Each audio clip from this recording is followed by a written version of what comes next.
Hello everyone. It's James again. And before I start today's video, I just want to quickly say, all work in this video contains 100% original content of and by myself James Smith, otherwise known as Bgood 4000, and was uniquely created with NAWMAL software, by myself James Smith. As I purchased commercial rights from NAWMAL to produce my unique and original video with this software. Commentary is uniquely my own thoughts, feelings, and expressions. Now that I have that out of the way, I do hope your day is going fantastic. And your journey to self-betterment is going better than fantastic as well. Today, I wanted to talk about self-care. Because it's more important than many understand. We talk a lot about the narcissist does this and the narcissist does that. All important stuff. Because the narcissist is always on their mission and game to take you and others down so they can gain control and narcissistic supply. So if they aren't stopping your evil, learning and refreshing yourself on what and who the narcissist is important because narcissist can be covered and tricky and at times hard to spot. Especially if your gut instincts aren't sharp. But with that being said, doing self-work and doing self-care is also important just for your overall health and well-being. Yesterday we talked about the weird hugs a good majority of us experienced with the narcissists in our life. For me, since day one the hugs with my mother were very few and the ones that did happen were extremely weird. However, when I first met my ex Susie, the hugs were full of passion and what I thought was love and care. And let me tell you what. These hugs felt so good. But I realized later these hugs were part of Susie's love bombing me into falling for her. Because later on, the hugs started to turn into the same type of weird hugs my mother would give. Very few. And when they did happen, they would be very strange. It was like hugging a statue. But how does this tie into self-care and well-being? You see, healthy-minded and spirited parents, they may not know about narcissism, but they usually know the world can be cruel at times and harsh. So they do their best to prepare their son or daughter for this. However, they seem to instinctually know that without healthy love, their son or daughter will feel like there is a missing piece of themselves.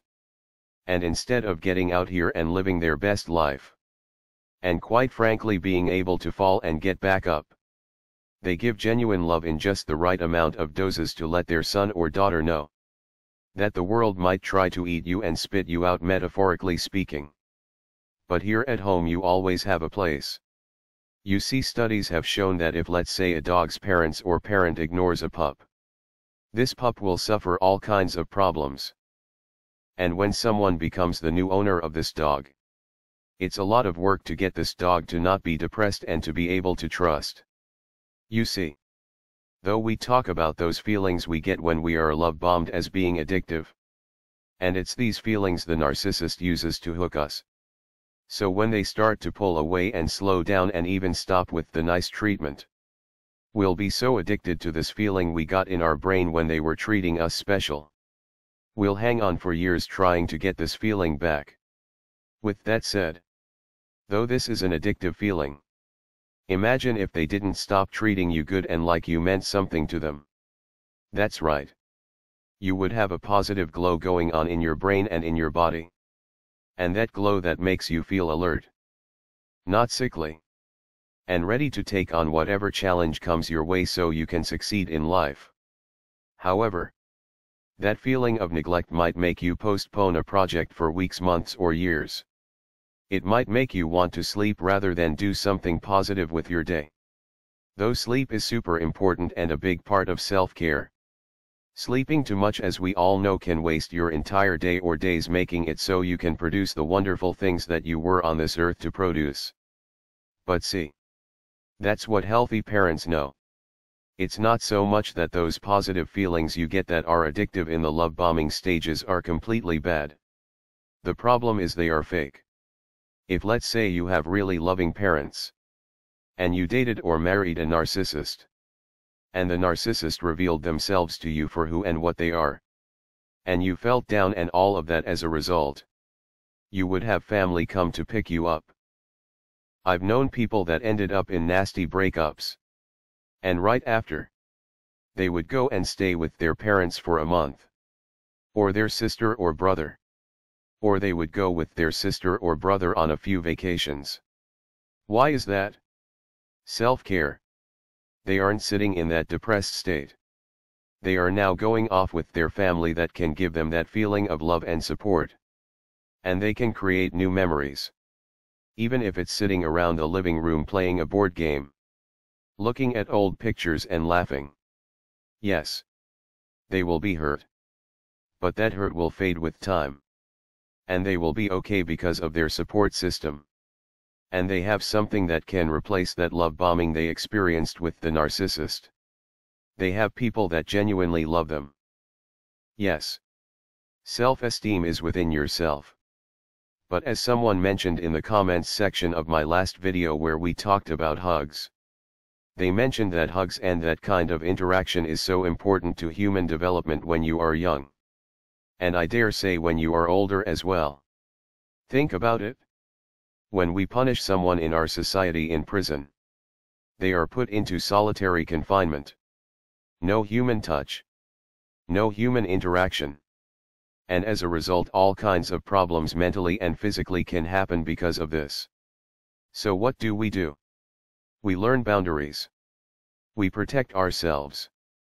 But we give ourselves a healthy chance with others. Though we can't throw caution to the wind. Because it's been said by others. Those that grew up in homes with loving parents. When they experience a toxic partner, though they too need help, they by and large will turn out okay. And usually in a short amount of time. However, those like us that grew up in terribly toxic homes, not so much. We have to do a great many things. If not almost everything for ourselves. Even down to really loving ourselves. And being good to ourselves. As for me, I pray. I give thanks to the Most High God I survived my upbringing with His guidance, love and mercy. I thank Him for letting me see the truth about my mother and the other narcissists in my life like Susie and my brother. So I could truly forgive them. And so I could one day meet others, and with careful boundaries I can give myself a chance with others. I pray He takes care of me in the lonely times. I try to tell myself good and positive things. I try to keep up with exercising. And I try to keep up with just sitting and calmly breathing. I try to eat well. And sleep well. Here's the thing. When you meet someone new in your life, and even if they don't love bomb you but they are nice, it will feel good. Because it should feel good. And you might get that tingle in your brain. Take it for what it is. Enjoy it. But use your boundaries to keep yourself balanced. Maybe this is a person the Most High will keep in your life for a lifetime. Maybe not. But do not be afraid to feel good about yourself and others to feel good about you. Because though that love bombing feeling is addictive, it's also when it's given to you genuinely. Really solid and genuinely. It's healthy and it's normal.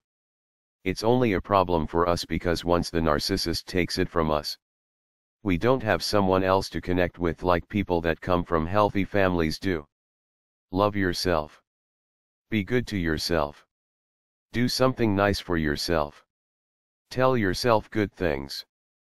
Pray if you pray. Talk to God if you talk to God.